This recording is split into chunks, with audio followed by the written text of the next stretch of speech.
favorite kitchen tips and products. This is not rocket science, just some of my favorites that I want to share with you. Hi everyone, welcome to my channel.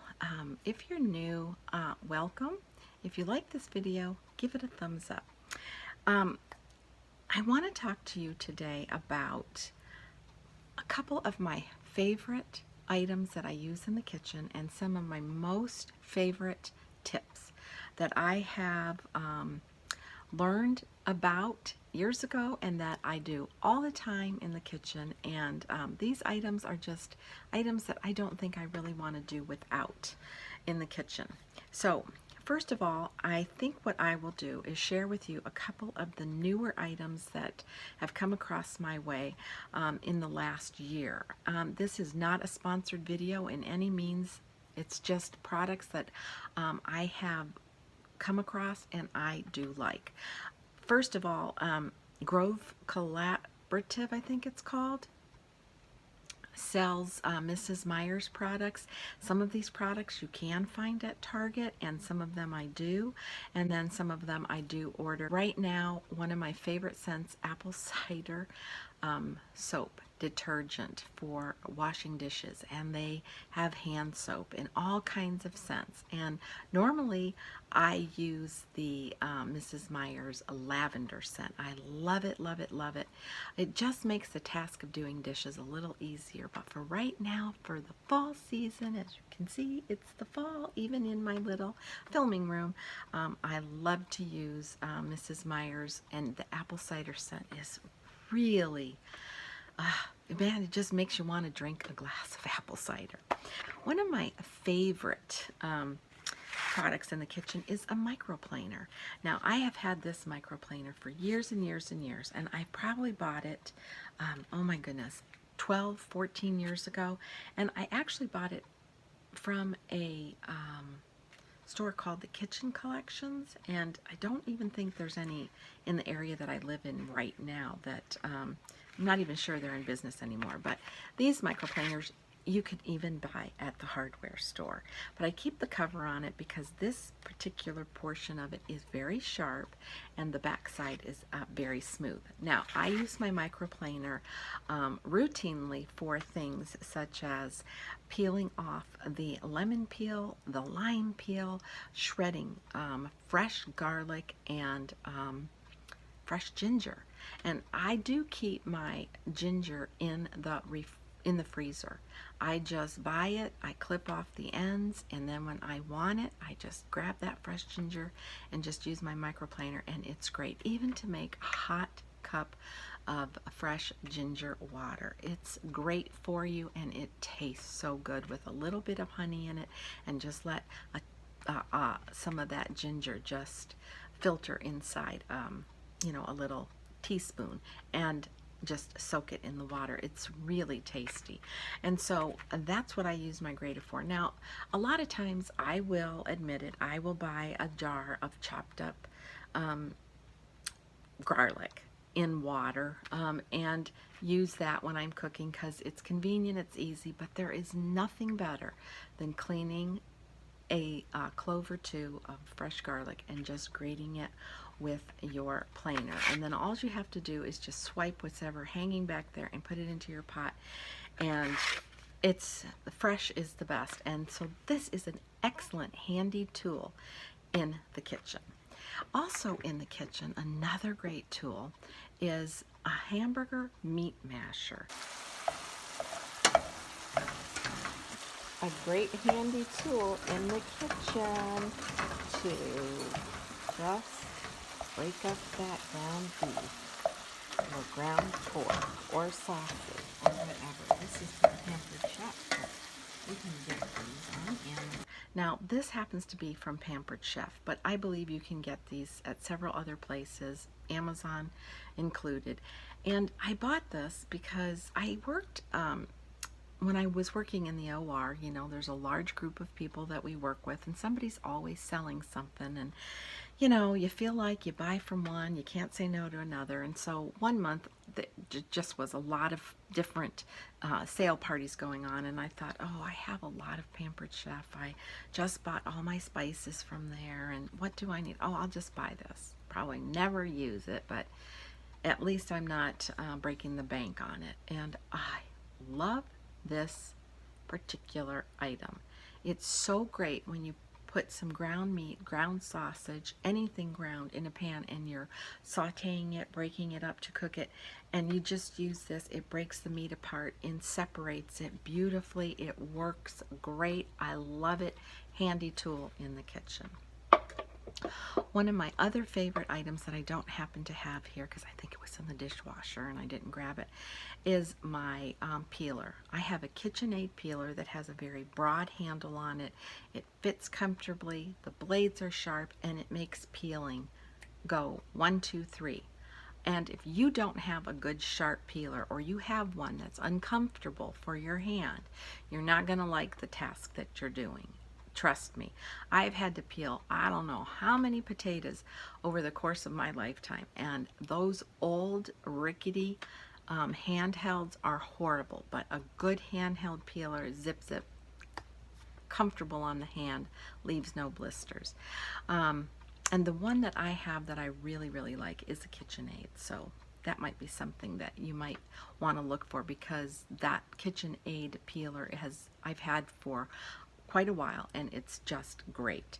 The next is this spiral whisk. Now this is a stainless steel spiral whisk, and I purchased this on Amazon. I had one of these for years, and then the spiral started to go wonky on me because it was just kind of beat up. I think I originally bought it at an antique store somewhere along the line, and just used it and loved it. And then I went without it for such a long time because I had other whisks. Well, I made a purchase on Amazon for this stainless steel whisk, and it's called Rosalie, and it's great because you see it goes around in a semicircle spiral, and it really gets the bottom of the pan, the part that curves, whereas a whisk kind of stands on its side and doesn't really get that buildup sometimes when you're making sauces or stews or something like, you know, something that's a little bit on the thicker side. But this whisks around beautifully when you're making roux or gravies and really breaks everything up so nicely, and it really you know, cleans out the corners of the circumference of the bottom of your pan. Great tool, love it, wouldn't want to be without it. So as far as those types of items, the other two items that I can say I use just religiously, my Instant Pot and my Crock Pot. Love those two items. I think they're super handy. They're especially great to use when you're living in the South and you don't want to turn ovens on to overheat the kitchen. Crock Pot, Instant Pots are great. I also have a ricer. It's by Wolfgang Puck that I think I purchased through QVC about 8 years ago. I use it all the time. It acts as a ricer and a steamer. It's so invaluable. I mean, you're literally throwing your water or broth, rice, shutting the lid, flicking the button on. You can add different seasonings to it and walk away, and it makes the most perfect rice. It's awesome to have in the kitchen. I have many other products that I use in the kitchen, but these by far are the items that I use all the time. Some of my tips, simple, this isn't rocket science, here we go. When I make bacon, I normally tip number one, make it in the oven. I put my oven setting on about 365, and I lay cold bacon. I usually use the thicker cut. We tend to like that better. And I put a piece of parchment paper on a cookie sheet. I lay all of my bacon on it. Any which way, it will all fit. I stick the whole cookie sheet in the oven, cook it for about 22 minutes. It's done to the right crispness. It's delicious.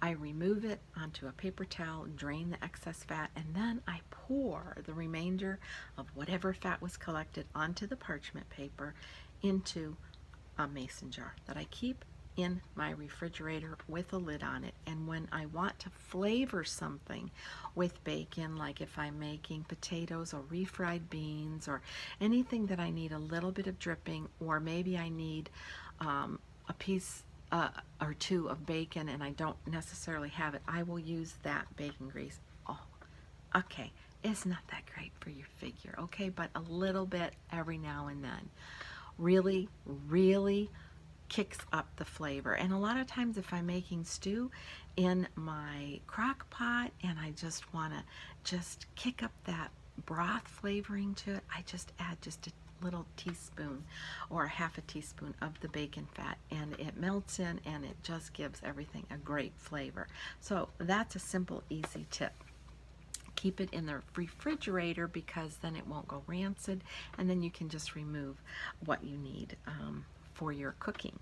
Next is I buy cheese in bulk, grated cheese, mostly mozzarella, Chihuahua, and shredded cheese, because I use those cheeses a lot in cooking. So what I do when I buy it in bulk is I get smaller Ziploc baggies, freezer baggies, and I sprinkle a little bit of flour in each baggie. I throw the cheese in, I sprinkle a little more flour on top, and I'm talking just sprinkles, and then I just kind of shake it up a little so that the flour gets all over the cheese.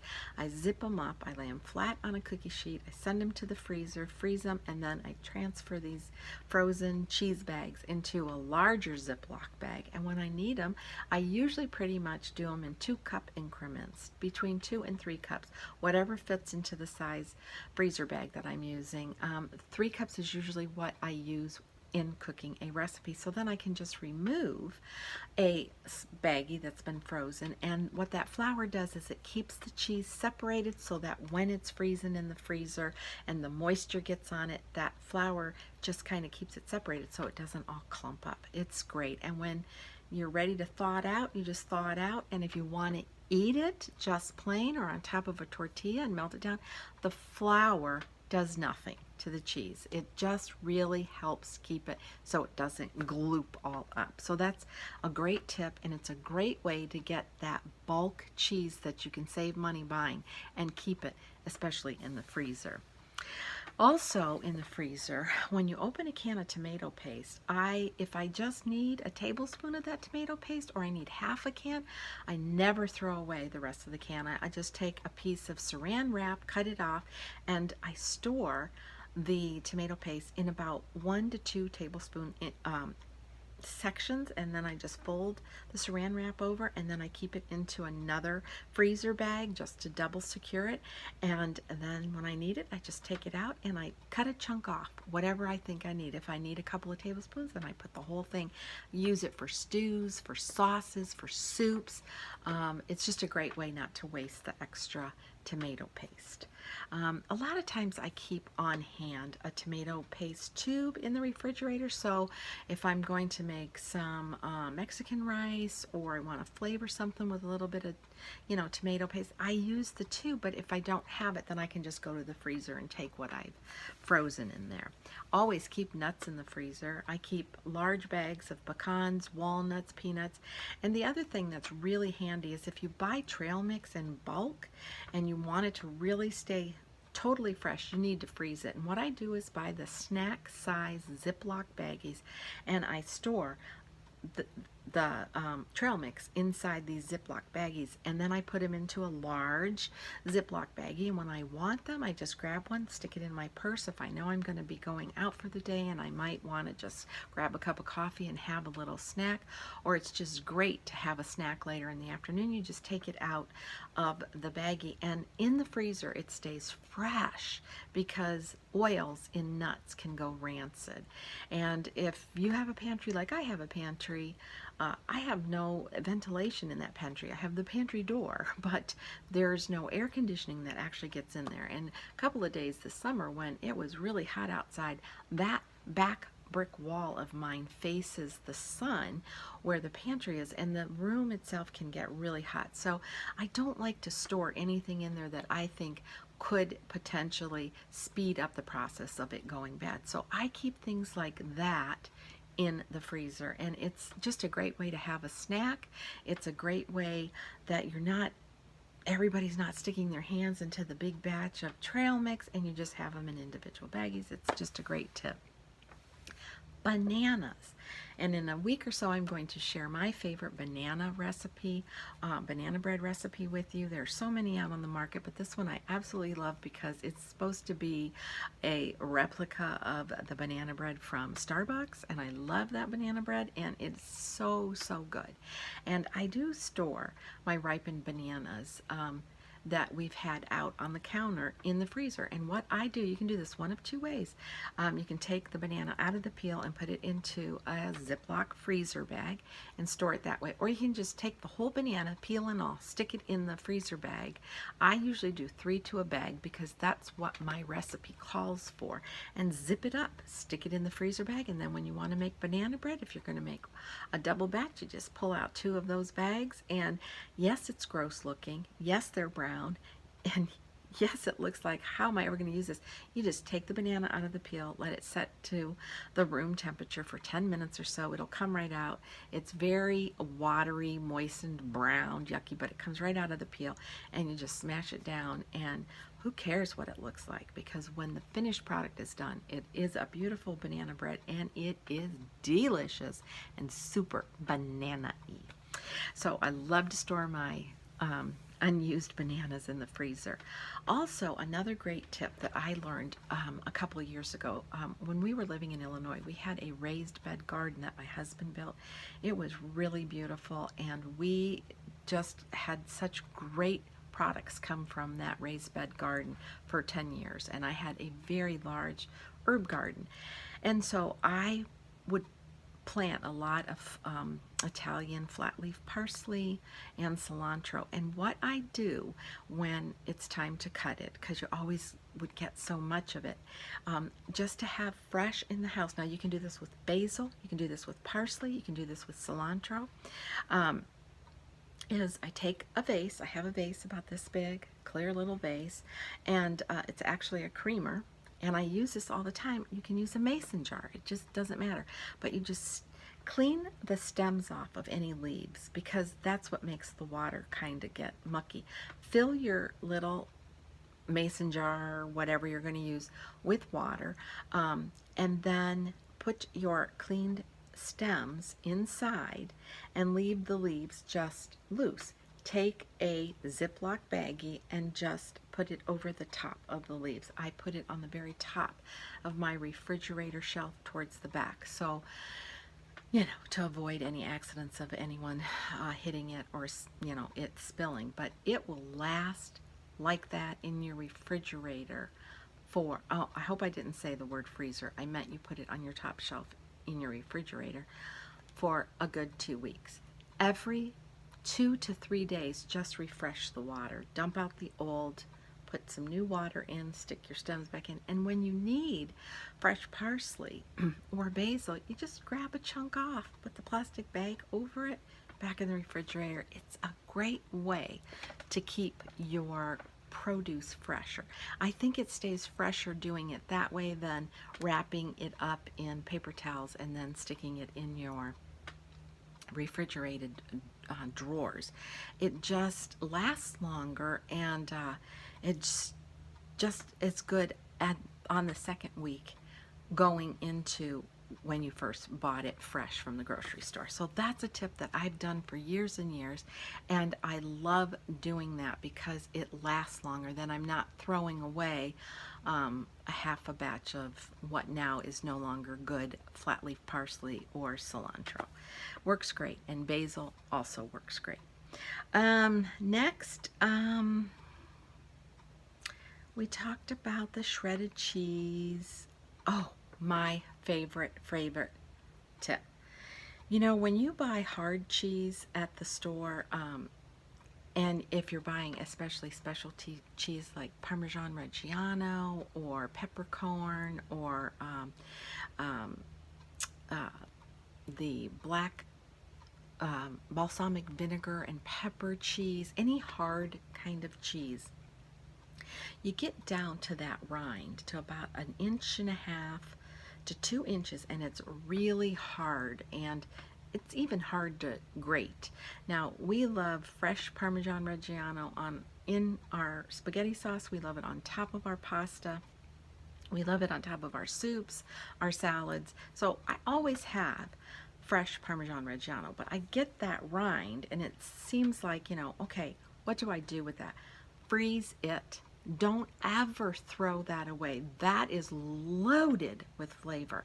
So what I do is I take another Ziploc bag, and it's just marked for different cheeses, and I just throw those end pieces in that bag. And when I'm making stew, fresh homemade pasta, soups, I take a chunk of that and I throw it right in there, and I just let it cook from the very beginning. If I'm making sauce, if I'm making broth, if I'm making stew, I just and what happens is it gets really soft and it doesn't break apart. It's like gloopy, and you can eat it if you want to, but that's a lot of cheese right in that little compact rind, and I usually just strain it out at the end, and it is just a delicious way to flavor, like I said, your broths, your stews, your sauces. So that is a really great way to use every bit of that kind of cheese, because that cheese is not cheap in the market. And I do believe that if you're going to go to the extent of making homemade soup, homemade stews, homemade sauces, then you need to use good, fresh ingredients, and that means buying a good piece of cheese. So, I think that's about it. Let me know if you like this type of video. If you do, I would love to share more of my tips and household things. And please know, all of my videos are not sponsored by anyone. They're just products that I've come across or that I've learned about and that I like, and I feel like it's worth sharing. We're in September. It is fall. It's been fall in my mind for 3 weeks, and I'm just ready for some cool air. I hope you are too. So until next time, be kind, be humble, and age gracefully. Bye.